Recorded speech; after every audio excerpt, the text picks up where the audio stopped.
巴掌定定是想来食肉骨茶。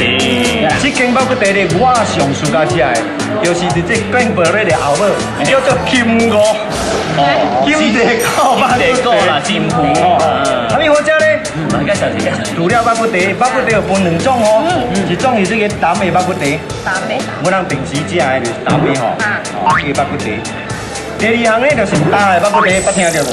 伊个有这个是这个是猪脚醋。哦，若是讲猪脚醋，我老母上喜欢食吼。最雅堡叫做土鹅肉骨茶，咱巴山人真正喜欢食一碗一碗的肉骨茶，就是一碗一碗。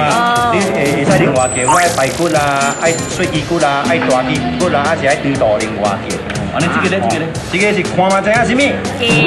鸡龟。哦，龟啊，红酒龟，红酒龟，你最重要，伊除了有这个肉骨茶食，伊还有鱼食，这个叫做红枣茶，这个酸辣的汁。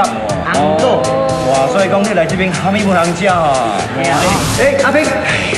我甲你讲，你这大块啊，忍顺吼，你查某囝嫁互你吼，你常常爱听我阿嬷的话吼，用用就转来找恁老母吼，你莫无找阮老母，莫嫁出去了吼，等毋是家己的厝吼，阿平，平啊，阿平吼，你这无走吼，不担心甲无死，甲你讲话你乱走吼，你着爱听母的话啊，莫人讲迄个吼，少年苗想老来就唔正样啊，你是什么人？